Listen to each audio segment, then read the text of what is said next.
All right, yeah, now, varmint. Is that a Major Payne? That's close. What could be close to Major Payne? Nothing. I was trying to think of something I couldn't. I can't even. All in all, it's a well-spirited show about what discipline can do for youths. You want me to apologize? Well, I'm sorry, you're a little pee-pant little wimp. I don't know. It's been years. You ain't got no legs. That's my favorite part.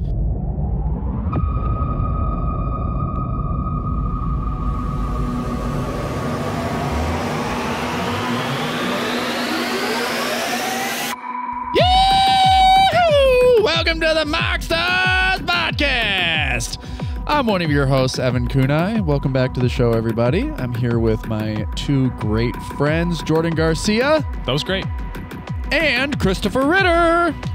Yeehaw. We're bringing the energy today. Equally a lot enthusiastic. Yeah. A lot of high energy in this room. Just, we're here to bring the heat because we're doing a mini set review of March of the Machines. Yeah, kind of just a little highlight. We just played pre-release this weekend, and everything's about to drop this coming weekend. So, you know, just the perfect time to talk about it. Some cards haven't spiked yet. Maybe something to keep an eye on as they maybe drop as it comes out as well. Yeah, the market's always, it's the secondary part of the game. You can always play the game and print off as many cards as you want, but when it comes to owning the cards for real, that is another part of just your endeavors as a Magic player. So before we get into it, you guys can find all the links necessary to follow us on all social media platforms in the description below. Stay tuned to more content from us. We're gearing up to do 2 things a week, 2 videos, 2 episodes-ish thing. You know, 2 pieces of content, right? 2 content things. You can also each contents. Yeah, 2 each individual contents. You can also join the Discord server, which I just went through and revamped. And It looks crispy. yeah, we got the spellbot on there. Yep. So yeah, you guys can join up and host your own spell table games through that Discord server, the MoxStars Discord server. A growing community. We're also going to be TBD, but trying to be playing some running CDH games with us and like people that want to join. So we'll try and do that maybe like bi-weekly or something like that. So yeah, as that grows, we'll be sort of like just keeping you guys up to date on when we're available, when we plan to be available, so you can jump on there and play with your favorite podcast hosts. of course, yeah, we'll run some games. All right. Let's start off. March of the Machine. It was a crazy pre-release. Honestly, I had no idea how to build a deck. I looked at all the cards. I read them all very well and did not understand a lick of it and just put good cards in a deck and won games. Honestly, we played 3 games. We bailed on the 4th. I bailed on the 4th. This is our 2-headed giant we played. Yeah, so Evan did 2. I just did the 2-headed giant on Sunday. But I was just fucking exhausted. Like, my brain was absolutely fried. The amount of words, the amount of things going on, especially in 2-headed giant, there's extra stuff going on. But yeah. Actually, before we get into the set review, Jordan and I I almost cheated our way into a 4-0. This is a good little pregame action right here. Yeah, so 2-headed giant changes the rules of the game a little bit. Like, just in general, it warps some mechanics to be stronger. It also makes some mechanics weaker. And battles are a new type of card, a new permanent out there, and rules are different. Rules are new. And so when it comes to 2-headed giant, the card reads, choose an opponent. That opponent defends the battle, but the ruling also says that any other player may attack that battle, right? So you and your teammate can attack the battle that you cast, but I had put this little worm in the host's head. Nick, I'm so sorry for this at Phoenix Games in Seattle. I raised my hand and I asked, the text on the card, it almost reads as if you choose an opponent, and in 2-headed giant, when it says target opponent, you choose one of the 2 opponents, and the effect affects that one person alone. So it says choose an opponent, that opponent defends it. So I said it reads like you select one person, that is the only person who can defend it. But Jordan also made the point, and he found the ruling, that if you can both attack the battle, then both players should be able to defend the battle. That is the actual ruling. But I and Jordan went and clarified it with Nick, and then tried to, and Nick came up to announce it to everybody, and he goes, and they go, so this is how we're gonna play it. I do not care for your rulings or your corrections. This is how it will be played. When you choose an opponent to defend the battle, they are the only person that can defend that battle. The teammate cannot help defend it. So two people can attack it. Only one person can defend it. Is Two-Headed Giant an official format? Yeah. So Battle Bond, that set, was completely built around the concept of playing Two-Headed Giant. Okay, and so this pre-release, is it for March of the Machines? Like it. Yeah. Is it no? Obviously, sure. But I mean, is it specifically Two-Headed Giant associated with March of the Machines, and it's not just Phoenix doing this as a one-off? It's like this format is prevalent across the pre-release of this set. I would say it's not something that every LGS does. Phoenix does host it because it's popular enough. Oh, and they do it for every set release. They do a Two-Headed Giant. Yeah. Oh, Every okay. Sunday, yeah. I was gonna say like, oh, maybe there's. Oh, never mind. Because if it was specific to this set, then yeah, it would make sense. You have to find the official ruling for battles and figure it out. But if it's not like an officially sanctioned event, whatever, if Nick is just making up his own shit. Yeah. Well, also, it's just like it is a new mechanic. It's like a whole new permanent, and like it's also, to be fair, their whole system of like Wizards Online was down for the entire pre-release weekend. Oh, sweet. So yeah, that makes sense. Yeah, they ran 8 to 10 just freaking raw dog on paper drafts. Yep. They're really bringing the same energy to these pre-releases, the Wizard Cons, Arena. Card design. Yeah. Card text. Holy shit. Yeah. I could go on a fucking tirade about card text. Well, you get your opportunity to today with this set. Oh my God. Yeah, they got a real sloppy, not caring vibe to it. Yeah, I just remember back in the day, like I was into Yu-Gi-Oh, right? And Yu-Gi-Oh cards were expensive, but I would go to the dollar store, and for some reason there were Yu-Gi-Oh cards there, and they looked a little different, but fuck, they were super cheap. So we were able to get our hands on a lot of Yu-Gi-Oh cards, but obviously they were fakes. That is what modern Magic feels like sometimes to me. Like looking at the text box, like the font looks wrong. The verbiage is like a fucking toddler wrote it. I want to hear more about these fake Yu-Gi-Oh cards from the dollar store. I don't know, bro. Like, what was the vibe? Did they have like, is it like when you go to like the flea market and they have like Spider-Man dolls? Like, it was like There's Yu-Gi-Oh! Yeah. I mean, to be fair, Yu-Gi-Oh really did have an issue with like locking down like fakes and shit like that. For anyone could just be printing their own fucking Yu-Gi-Oh cards. Kinda. I mean, like I know, like a pro would obviously be able to look at that, but we were all like 7, so. Okay, and these are being sold at like Dollar General? Yeah, like our local fucking, I don't know what to tell you.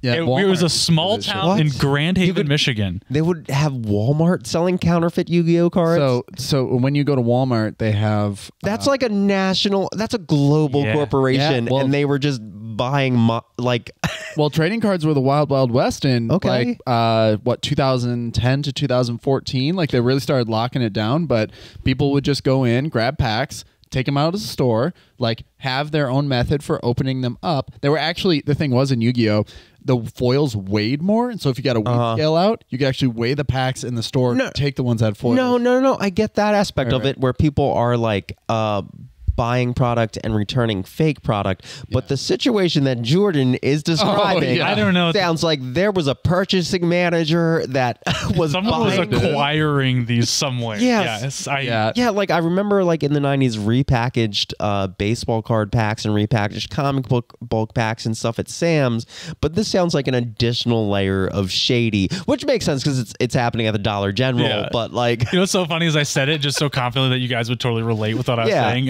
It sparked a whole tangent. You know when you're buying official counterfeit Yu-Gi-Oh cards at the dollar store when you're a kid? No. Nope, that's a particular experience that you had. Well, the whole point was they definitely looked a little funky, and modern Magic is starting to look a little funky. Yeah, by funky, I mean fucking sloppy. Yeah, for sure, because there's differences too with like the different printings. If it's printed in Japan or if it's printed in the US, like definitely differences in quality. Yeah, they don't have the quality control on ink saturation even down pat. Like there's like there were 2 cards that it was the same card and we were looking at it side by side and Jordan's like, does this one look like weird? And I was like, yeah, the saturation is just crazy on this one. So it is a problem. Will they fix it? Probably not. They're selling a lot of cards. For me, it's the wordage. Because it's like the verbiage, the verbiage. Because which is like, words, the wordage. I'm going with it. The wordosity. Yes, thank you. It's because to me that is like how Magic works in the background, the whole matrix of everything running. And if you want to become a better player, you learn via how the verbiage is. You learn how to take advantage of that. Yeah, I mean, sometimes it makes a difference whether something. At the biggest level, like, is it target opponent or each opponent? Like, that stuff matters. Right. As a former lawyer, I'm sure you relate to like how much fucking words matter. So they set this up over fucking how many years they've been doing this at this point, right? And now all of a sudden they'll be like, oh, we introduced this keyword, and now we will colloquially refer to how you protect a battle that no one's ever heard of before. So now is protect a mechanic? Is protect a keyword? It's not even in reminder text. Like, there's just so many things where it's just we're getting so loosey-goosey. Yeah. Like they're having to like go into and errata so much rules text because of how erratic these, like, they want to make this set cool and they want to make this new mechanic and this new permanent type, but they didn't even consider how many repercussions, how the ripple effect across the entire game would affect just like the basic verbiage on cards. Also, like, I get that they're trying to cut down on the length of cards, and like that's something they kind of in the back of their minds work on, although they keep putting new and more mechanics on each card. Yeah. Every card is supposed to read like Questing Beast, I think, actually. Well, that's why they started doing like the MDFCs, which if you haven't listened to our last episode, give it a check. We talk about that stuff. Yeah, the Praetor cycle of MDFCs is really pushing the limits of how many words can you put on a card. And how many just actions can you take for one resource investment. Yeah, soon the pieces of artwork will be diminished in size. We're just going to go to those Texas lands at some point. It's just read this chapter. That is what your card does. Yeah, notice how they didn't do borderless Praetors for this one. They did the serialized ones, but they didn't do the borderless ones, probably because there's too much text. It extends to the border. Yeah, they're going to start putting them with like QR codes. You just scan the little QR code in the corner. There's already a game that does that. Yeah. It's called Gate Ruler, and you literally have to, on the card it prints, it says, go to this website to find the ruling. That sounds like it sucks. No offense to the people who made Gate Ruler. Yeah, well, they sound like a bunch of assholes that made a game that sucks. Sponsor us. Yes, you want to sponsor us? We'll talk about that in Not Magic. What I could see is like augmented reality on your phone, and if you play a card and it's almost like Yu-Gi-Oh style, where you hold it up and the little fucking fur ball pops up or something. Sort of like the way Arena is now, where it automatically does the thing that it needs to do without needing to read the card. Yeah, but it kind of looks like you're doing it here-ish. Right. I mean, that's probably eventually, who knows how many years down the line, what Magic becomes. Really, what I'm picturing AR interpretation of your battlefield. I'm picturing Spy Kids 2, where they have the little holographic map of the land. Spider Monkey. And they're watching all the animals running in live action. Yeah. That's what I'm picturing as a game at some point. All right. I think we're future talking about Magic. Jumanji. Actually. All right. Let's get into this set review. We can talk about the future of the game today if you'd rather, but I don't know. We just took like 20 minutes writing a list of cards. Let's just talk about them. All right, let's talk about it. March of the Machines just came out. Its official release date is the day this episode will release. Ooh, spicy. Yay, we're on time with it. We're going to start with white. Let's get into it. Let's freaking get into it, dude. Elish Norn is back. Again. Yeah, so we're going to start each one of these cycles with these little MDFC Praetors. That's the word for them. How could I forget?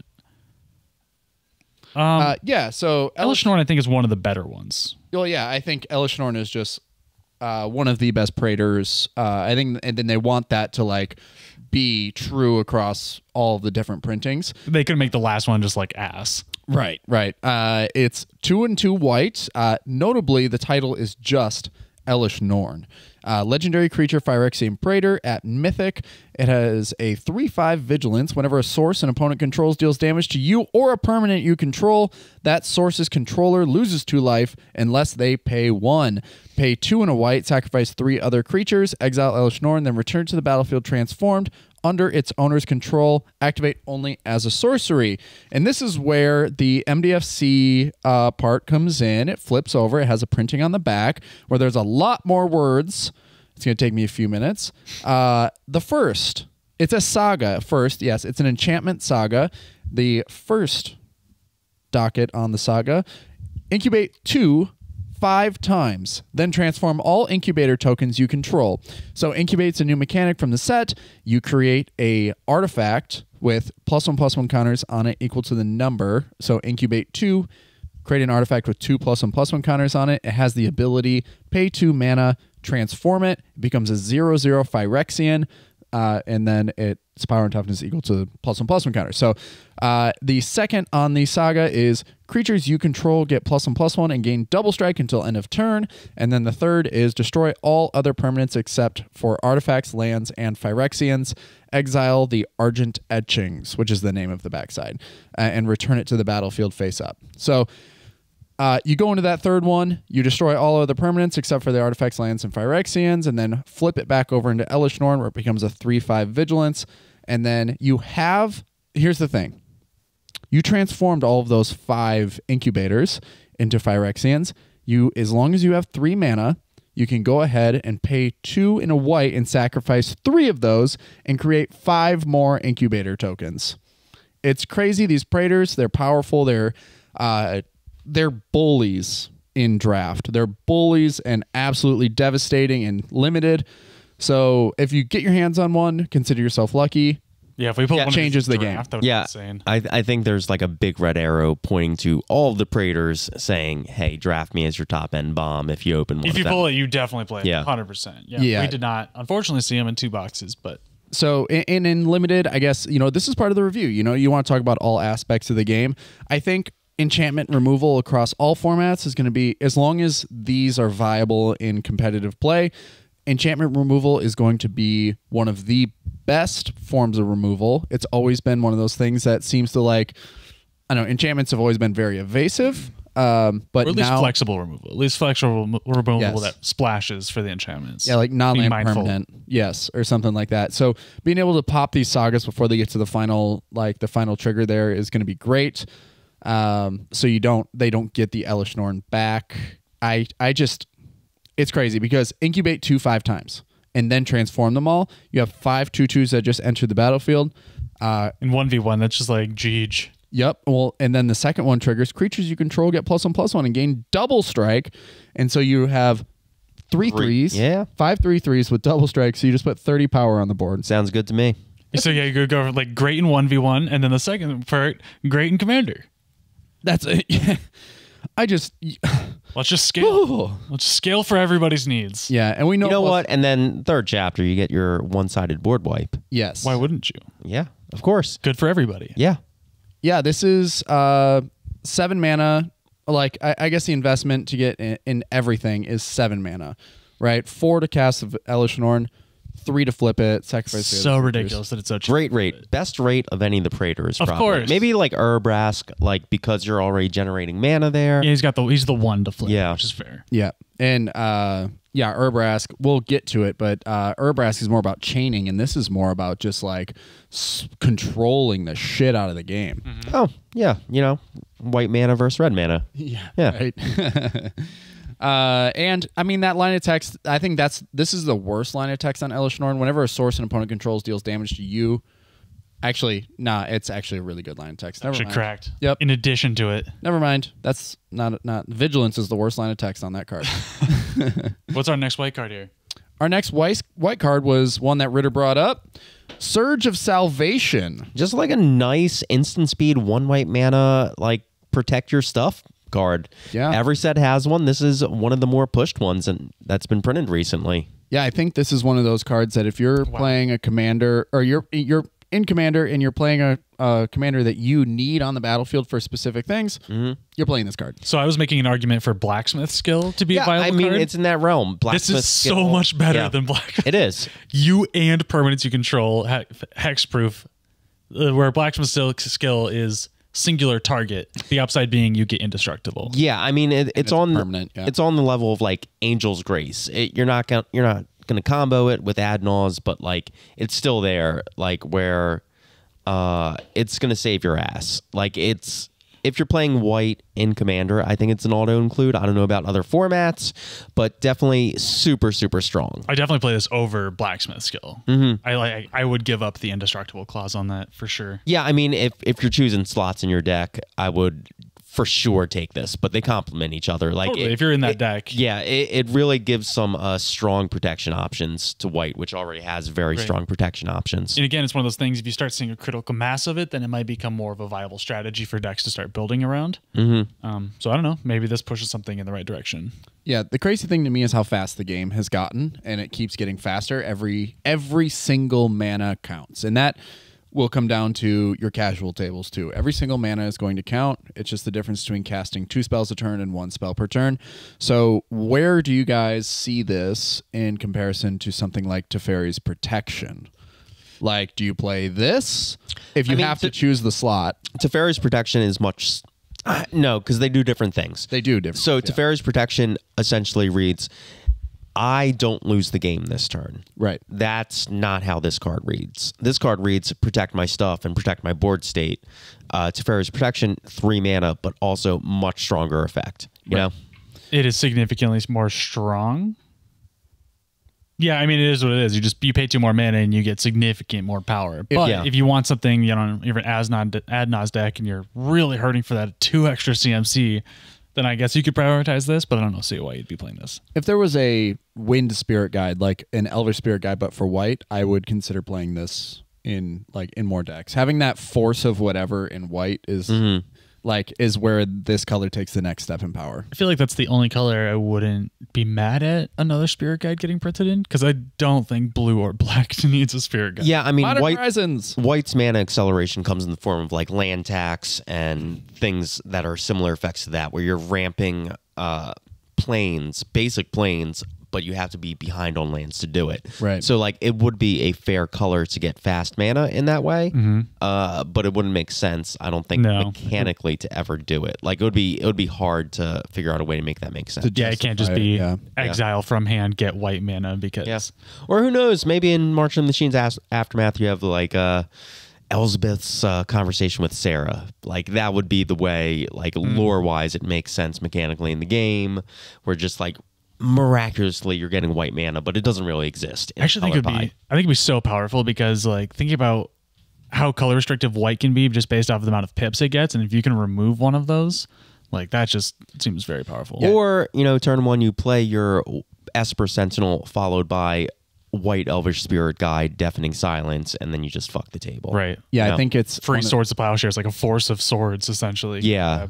You know, it unlocks so much. Right. Yeah, because you get basically a force of swords, like Swords of Plowshare becomes like a force of will. So I think that having the clause of like being able to do it, exile it from your hand, add a white mana, and then on your upkeep do like a pact trigger where you have to pay 2 mana and like colorless in order to get that effect, like in some way, I don't know. Or maybe you can only exile it from your hand if you control less lands than your opponent. I don't know. Interesting theory crafting. Yeah, I'm never going to exist this card. Yeah. Well, no.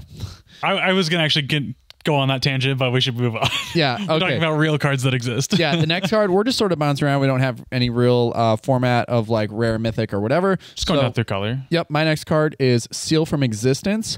It's 1 and 2 white enchantment. Ward 3, when it enters the battlefield, exile target non-land permanent and opponent controls until it leaves the battlefield. And the reason I wanted to bring this up is because this is pushing the game further, right? We've already seen Ward. We see Ward and Hexproof in this set, and they do similar things, but they're very different in how they interact with the stack. But Ward 2 is almost too strong. Right? Ward 1 is reasonable. Ward 3, good luck. Yeah. Yeah, so this is just says when it enters the battlefield, exile that thing until you somehow come across a widespread enchantment board wipe. Yeah, so you pay that extra cost of the double wipe pip, but you get a significantly gassed up seal of removal or whatever. Yeah, nearly permanent effect. Yeah. When you really want to get rid of something. Because I do really like these, but I'm always so like skittish of just the 1 mana bounce spell, you know, just fizzling everything and you're right back to square one without the card in hand. But this, like, yeah, Ward 3 is backbreaking, dude. Yeah. Ward 3 is fucking crazy. Take the turn off dealing with this, is what it says. Next card, Sunfall. Sunfall is a great card. And again, we're seeing this thing where they're just maybe a little more mana or maybe a little more cost restrictive in the pips, but they're willing to give you power in return. Yeah, I mean, if you're playing a board wipe at 6 CMC, you can put whatever kind of gravy you want on that. It's 5 because CMC. Oh, it's 5 CMC. Yeah, that's why I think it's I good. thought it was 6 too. No, that's why I'm talking about it right now. I mean, but even 5 CMC, you can definitely put some gravy on there. Like, the rate was established at the start of the game as 4 mana in white to board wipe. Right. And then we've seen some bigger board wipes that do more like, you know, the austere command kind of thing, right? And that's 5 plus. But this is now a 5 mana exile all creatures, which is just fantastic. You know, we see that in like Farewell and stuff as an exile ability, and we see how cracked that is. Winds of Abandon. Winds of Abandon. White does it great, you know. But on top of that, after doing that, you get to incubate X, where X is the number of creatures exiled this way, which is like, you know, that could be a 20/20 based off of, you know, some commander board states that we have. And so just a board wipe where you get to be the only person with something left on the table. And also with the fact that it exiles too, because we're all greedy fucks that play. We talk about all the time. We play Value Breach in every red deck now, you know? Like, exile is huge. It is so much better than graveyard because we just all play out of the graveyard these days. Yeah, there isn't enough pull from exile cards to warrant like running in the 99 in Commander, or even in like there are some cards in Standard and Modern that say grab something from outside the game. Or I mean, exile, yeah, it's worth running Karn in a lot of decks. I was about to say right. But besides that, you're not gonna, you know, have access to that effect outside of like maybe like Kaya. I wonder if we'll occasionally see them explore that in the future. I don't know. Yeah, this is so Sunfall is very reminiscent of Phyrexian Rebirth. I think people have just like put the similarities together, but that was 6 mana, destroy all creatures, and then create an XX artifact Phyrexian that equal to the total number of creatures that were destroyed this way. This is kind of way better because it doesn't create a creature, it creates the incubator that turns into a creature. So that you like there is like we saw that in the draft, like people were board wiping with tons of incubators out, and those incubators survive the wipes, and then you just flip them over and take over the game. Your board presence is still there. So it's pretty sick. Yeah. So this creates its incubate X, where X is the total power of creatures. The number of creatures. Number of creatures. Yeah. Okay. Yeah. So and then it's just pay 2 and flip it over. So 7 mana to create that creature in total, but still way better because you can pay that mana later. Yeah, for sure. And just whenever you want. It's just a mana sink, which is great too. You know, talking about being up on mana efficiency. I think it's a great card. I don't play Wrath of God anymore, but I would probably consider playing this card. Yeah, I think in an internal format, Winds of Wrath might be better as a one-sided board wipe that leaves you with something on the board, because that's at 4 CMC, I think. Right. Yeah. So, but still, I mean, definitely in Standard, I could see this being a beast for you. Totally. Winds of Wrath? Winds of Abandon? Winds of Wrath. R-A-T-H Wrath. Wrath. Never even heard of this card. While Jordan looks that up, we'll move on to the next Teaching card. me something right now? Yeah. Wow. The next card is Dusk Legion Duelist, and we'll circle back to Winds of Wrath in just a second. Damn, Dusk Legion Duelist is actually cracked, though. Yeah, so I pulled 2 of these at the pre-release, or at least for the Two-Headed Giant, and had 2 of them in the deck. The cool thing about Two-Headed Giant, both your pre-release packs, you can combine the card pool and make 2 separate decks. So this is 1 and a white for a 2/2 Vampire Warrior, or Vampire Soldier, which is important typing for the current Standard format. Jesus Christ, I didn't know it was a soldier. Yeah, it's a soldier. 2/2 with Vigilance that says whenever you put a +1/+1 counter on Dusk Legion Duelist, draw a card. This ability triggers only once per turn. Wow.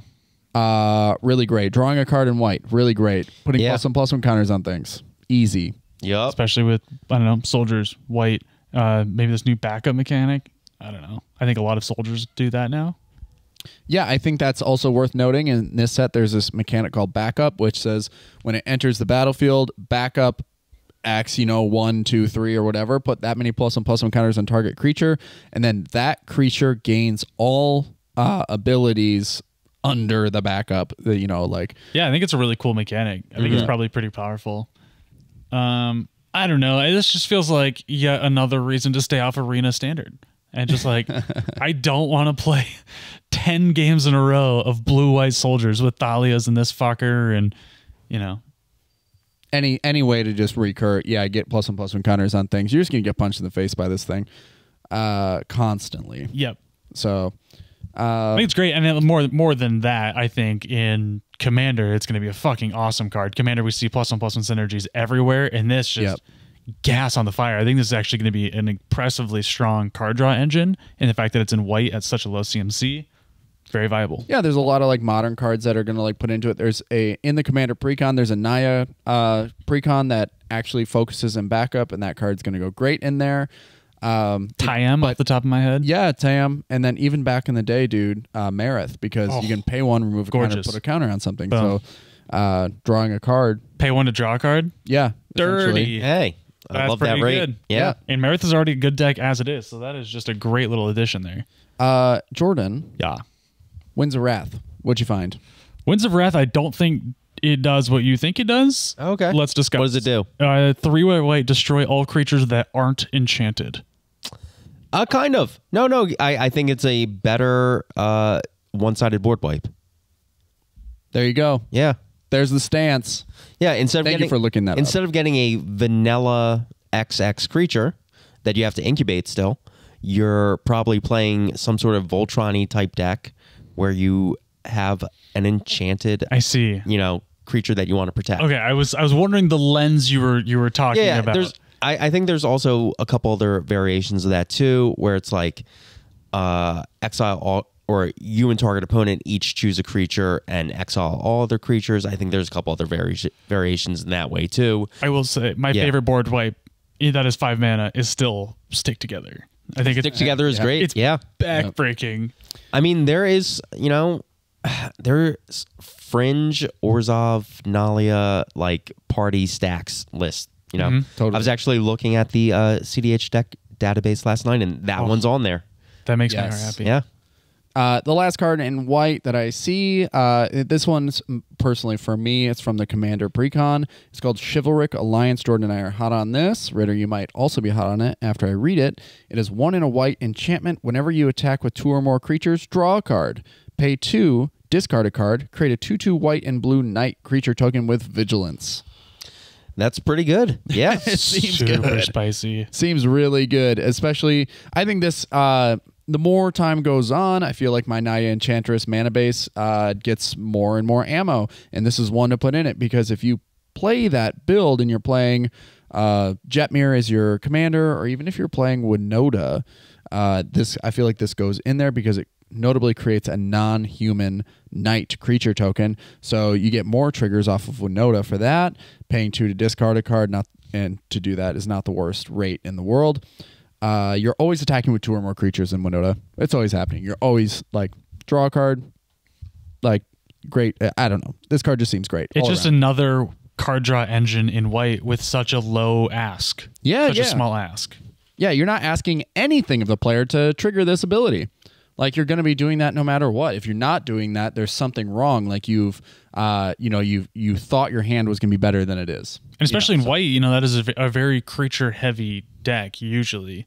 Right. So, for sure in draft, that's the archetype you're going to go for in white. Right. Even in Commander, yeah. Usually you see a lot of hate bears and stuff like that. So how easy it just to turn 2 of them and set essentially into a Edric trigger. Mm-hmm. Yeah, you want to draw a card in white now. Yeah, you want to play Elesh Norn Commander. It's you're going to have 3 other creatures to sacrifice in order to flip it. Well, you're going to create 5 more creatures.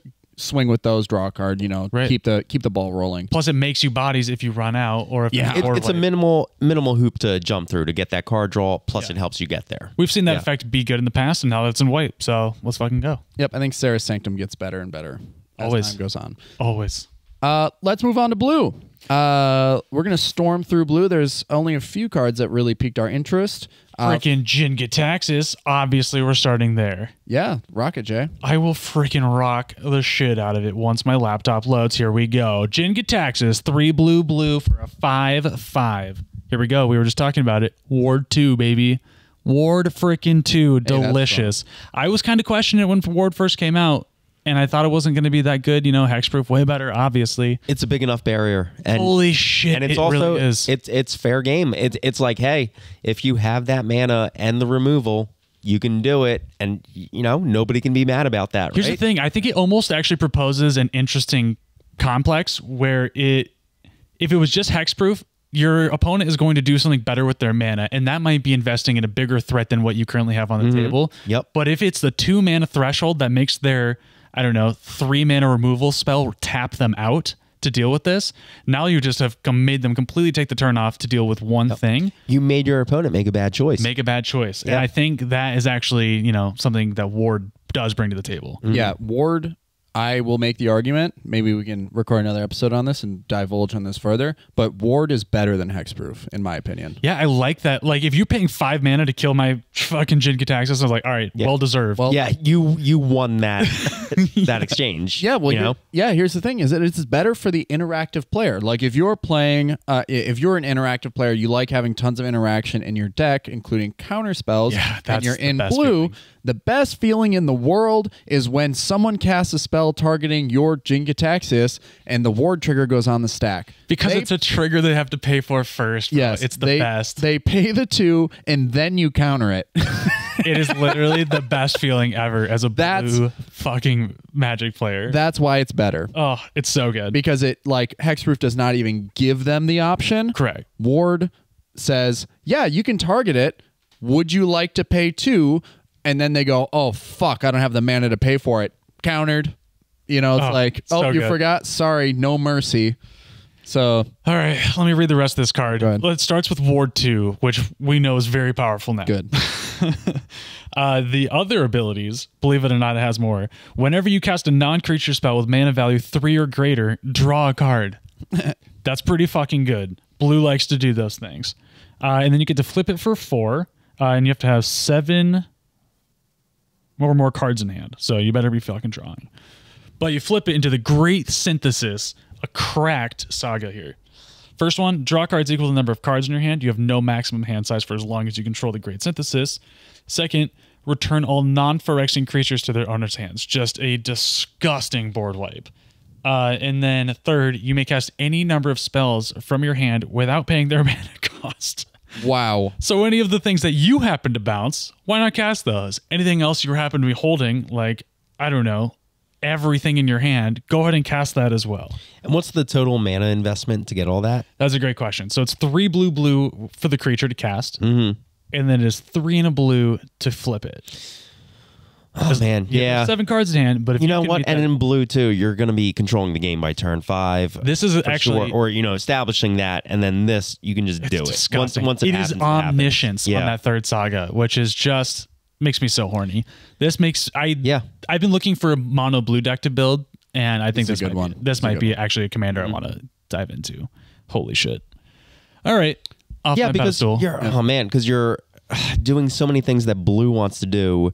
Like, so, you know, turn 5, you're already sort of controlling the board. Turn 6, if you're flipping it, like, and that's without mana acceleration, like, you're getting a Reliquary Tower plus card draw, then you're getting a Whelming Wave or Cyclonic Rift type effect, and then you're getting even more on top of that on the third chapter. Yeah, it's wild. Yeah, the fact is, you get the Jin-Gitaxias back right after you do it. So he flips, right? And then he says, crazy. whenever you cast a non-creature spell with mana value 3 or greater, well, you can cast the rest of the cards in your hand without paying. Oh, you mana have the cost this omniscience turn. with the Jin. Yeah, and so now you're going to draw a ton of cards off of that. And then, So you just keep chaining off of... yeah. Oh, so shit. as long as Yeah. so you can, What the fuck? As long as you can generate 4 more mana this turn, right? You pay it again, you flip him back over. over, draw cards equal to number of cards in your hand. You already have a fuck ton of cards in your hand. Whoa. You have no maximum hand size. Well, who cares? Whoa. Yeah, so you can really chain this card. Like, I think that's the crazy thing about all of them is they actually, when the third saga triggers and you flip it over, you have the ammunition to flip it back over into its first saga. Is there a reason? No. I mean, Thoracle Consult is still more powerful, but like always and forever. You know, it gives you more reach in mono blue to do Thassa's Oracle shenanigans. Yeah, this is fucking awesome. I just love the idea. You get the Omniscience, it flips back over, and now everything you cast for free from your hand draws you a card. Yes. So then everything you draw that is 3 or more will just continue to draw you and fuel you, and you can chain for theoretically ever. Most of those spells are going to be draw spells. Yeah. I mean, blue has some cantrips. A few. A couple at least. Yeah. Holy Especially fuck. 4 or greater. You know, I had read like this draw card cards. before, but not until this moment had we just talked about it have I realized how good this card is. Yeah, it's really, really good. Wow. All right, what else do we have in blue? All right, Chrome Host Seed Shark. We played this in draft. We played against it in draft. It's a really great card. It's won me a bunch of games. It's a much, Mini Shark Typhoon. Yeah. Yes. Much cheaper costed, and it's on a body. Yep. Upside and downside, I guess. Yeah. 2/4 flying Phyrexian Shark. It says whenever you cast a non-creature spell, you incubate X, where X is the mana value of the spell you just cast. Removal in the set was roughly around 3 CMC. So you would, and a lot of it had Convoke on it too. So you can create these incubators and then turn them into Phyrexians and then tap those Phyrexians to cast the spells. And all of a sudden you're creating another 3/3. Yeah. It was busted. A really, really great card. And I think it's going to make waves in a lot of like decks that want to play off their back foot in Standard. And I don't know if this definitely has potential in Pioneer. I don't know if it has potential in Half Modern. the CMC of Shark Typhoon, half is good. Yes. Which is still pretty good. Yeah, it doesn't have the cycling outlet, which is sad, but that's what makes Shark Typhoon the superior card. So, and you don't have to pay 2 mana to flip it. Shark Typhoon just creates flying sharks. Which is cooler as well. Yeah, way cooler. I agree with what you're saying, but at the same time, there's a certain thing of where you're investing so much mana into an enchantment that doesn't do anything, and you have to take that turn off for it, usually in a blue deck where you're not allowed to hold interaction. This gives you a flyer in the air that generates value throughout the game and also pressures life total on a much lower grade. Or pressures battle total, too. Also that. So, I don't know. I still think it's good. I still think some control decks will have some fun with this. I honestly don't know if we're going to make it through this entire little mini I was set actually review going to in pitch one episode. I was going to pitch if you guys want to do a part 2 because we're actually doing a good let's job. do it. We're thoroughly discussing these cards. I think if you're listening to this podcast, you're going to want to subscribe to more episodes of the MoxStars podcast because we're on fucking fire. Goddamn right. Okay, cool. You heard him. Good thing I don't have my cans on. That was great. I just want to say, like, I actually, I've been shitting on like the last few sets and stuff, but this set actually are genuinely talking about a lot of the stuff and we're intrigued by it. So we're taking a little longer to do it. Yeah, even though this set's a fucking hodgepodge, it's not even cohesive at all. It is, it's absolutely nonsense, but it's very fun nonsense. All right, we got one more blue card, and then we'll leave the rest for part 2, where we'll try to turbo through that. All right, the last blue card and the last card of the day, because I think we're going to go on a bit of a tangent for this one. Fairy Mastermind. Ooh, we saved the best for last. Just kidding. Just get access to straight up good card. Yeah. Super undercosted, super overpowered card what's funny? draw effect in blue. In my head, I keep thinking that it's 4 mana, but that's it's 2. It's 2 mana. 2 mana. Yeah. Even at 4 mana, this is a very good card. It's 4 mana to activate the ability, but what is that ability, you may ask? I will read it to you. It is 1 and a blue for a fairy rogue with flash, flying, and it's a 2/1. Whenever an opponent draws their second card each turn, you draw a card, and then you can pay 3 and a blue. Each player draws a card. Wow. And it's modeled after the last world champion, Yuta Takahashi. Dude, you are forever immortalized in one of the best blue cards printed in like the last 3 years. So congratulations. Yeah, it's a great card. Holy shit. I just want to drop a Howling Mine and leave it untapped and just get 6 additional cards every cycle or something like that. Oh, yeah. Fucking Christ. I didn't even think about that, bro. Like playing the Kami deck or something. Yeah. Wow. I think Xerus wants this. Oh man, this is so good. Yeah. This should be 4 mana. It has flash and flying. Nope. So there was a couple interactions with this that like blew my mind. I was like, I don't really see it. I don't think that card's that good, right? Like I know it's good, but the 4 mana to activate to give everybody a card. I've always been taught that like giving your opponents cards isn't a good thing. But then I saw it happen and I thought to myself, wow, that's a really fucking good thing, because it was during my end step that my opponent flashed this in and then had enough mana to activate. And when they did during my end step, I had drawn a card at the beginning of my turn. So pay 4, each player draws a card. It sees that I drew my second card, and so my opponent drew 2 cards. Yeah, something about obviously giving a resource is always a challenge in any game, but if you can always break parity, as we say, where you are getting twice the amount of resources for every resource you're giving, that's just going to set you up for success. Yeah, it was just like, it was backbreaking. I lost that game because basically, while I did get cards in my end step, it was my end step. Like, I wasn't even able to play those cards, even if there were like creatures. It was a draft. Creatures are king. I probably picked up lands, but You know, blue plays around with a lot. Fuck, I lost the thought. card draw. Yeah, card draw. There Card we go. draw. Yep, card draw. Yeah, they do fuck around with it a lot. So, and Why not just make it even better? Yeah. It's like, hey, you are tired of casting your fish on 1 and your Ristic Study on 3. Let's give you something on the nice 2 slots. You can really round out that curve. But also in Commander too, like everyone's trying to draw extra cards every turn, so you're gonna benefit from it. And if it lasts a full turn cycle, you're probably gonna get 3 cards out of it at least. You know, even if they burn removal, someone burns removal on it, you're gonna get those cards back before it happens. For sure, for sure. I think it's just like, I like those cards that punish or feed off of greedy decks, like especially in Commander and stuff. And we saw that the attempt with Hull Breacher, right? Where it's just like, you're drawing too much. How about I stop that at instant speed and I turn that into mana for myself? Obviously, it's so easy to break that with Wheels that it was a fucking cracked card and we needed to ban it. this is Hull Breacher, the best. This is the fixed Hull Breacher. Yeah, so I think it is the attempt at, you know, punishing that, or at least trying to create a resource disparity where you are pulling back from people that are getting super greedy. And I think that is a direction that Magic should go to help balance some of the cards that already exist and balance some of the play styles that already exist. Yeah, it's sort of like a softer version of stacks where you're not forcing the game to slow down, but you are forcing the decision making to be like, well, should I slow down?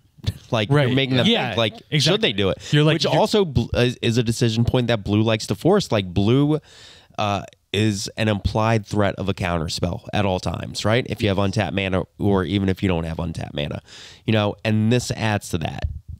100%. Yeah. Yeah. There were a lot of times in the Two-Headed Giant games where like I was playing blue and I would there was one game where I sat with open mana pretty much the whole game because I did have interaction and the opponents were sitting across the table and just sitting there talking. And that's the point of I guess, you know, that's the point you're trying to make, is that blue, if there is open blue mana, there is interaction in play. Like there is room for that, and I have to consider that in the moves that I make. And so there were times when the opponents would just be like, yeah, we're just going to take the turn off too. Yeah, I think this is a powerful enough card specifically that like you're not just forcing them to think about counter spells in an eternal format anymore. Like, you just have to assume that, you know, the blue players, if they have 2 mana, they're going to be able to cast Fairy Mastermind, and they're going to draw a fuck ton of cards if you're about to do something. Yeah, you know? the great thing is you get to hold up both. You hold up the counterspell, you hold up Fairy Mastermind. End step, you don't need to cast the counterspell, or you find a perfect time to cast Fairy Mastermind. You still haven't lost on that turn because you've held the mana and you've used your resources on curve. It's so fucking good. It's such a good card. It's really good. It has a lot of really good words. One card that really interactive blue conversation. I was playing the backup Bant deck in Cyba Cryptomancer from this set. So good. Is that the hexproof guy? Yes. The flash hexproof with backup? Yep. Imagine if that card had Ward instead of Hexproof. Oh, It'd be better. God. Be better. I wish. The only thing I wanted to call with Fairy Mastermind is just a playstyle I really like in blue, and I see all the time, is responding to a draw trigger with a top of deck tutor, right? Like a mystical tutor kind of vampiric tutor kind of thing. That's a very powerful play. Usually you have to have the draw engine in play for you to take advantage of it. You respond to your Ristic Study trigger, your Mystic Remora trigger, right? But this gives you the option to spend 2 mana at the right time to get the draw trigger on the stack and then follow up. So 3 mana turns, 3 mana plus this card turns a top of deck tutor to a 2-hand tutor, which 3 mana, that's essentially an instant speed, like solve the equation, which makes that significantly better. Yeah, very good. Right? So that is a very aggressive play style that then this will now just sit there and gain you tons of advantage as you go. I think the Howling Mind thing broke my brain a little. I didn't even think about that, dude. That is so ridiculous. I am now I didn't even consider this card for Xeris, but I'm an idiot for not considering it. Oh, it's so good for Xeris. Really, really good. And there's the 4. You're just playing like everyone draw a card, create 3 snakes. Right, bro? Yeah. You'll make 3 snakes and you just 1 more mana. Whoa, there we go. As Oh. long as they have a Lightning Greaves or something, because I play the Mass Hysteria in that deck too. Always enchantments with this guy. Oh, of course. All right, well, that's all I got to say about this card. It's really damn good. It's really great, and this was a great episode. Actually, sorry, I have one more thing to say. There we go. Is it So about that's- stickers? yeah, you got the leaving a comment. Like It what- is about, I'm sorry, we need 5 stars on Spotify, guys. We just got to go to Spotify and give us 5 stars on our podcast. It's the best goddamn podcast you've ever listened to. You're going to get a handwritten note from me on the back of your sticker Whoa. that says, please give us 5 stars on the Spotify platform. Exactly right. Yep. If you leave a comment below on YouTube or leave us feedback on Spotify, we'll reach out to you and make sure you get a sticker. Be sure to join the Discord and stay tuned for more MoxStars podcast because we're on fucking fire. We're on fucking fire. You heard him. We're on fucking fire. Everyone said it, so it's true. It's magic night. Let's go. Dr. Pepper said it. Dr. Pepper said it. Doctor's orders. Thank you guys for listening and have a good one. Bye. Bye. Bye.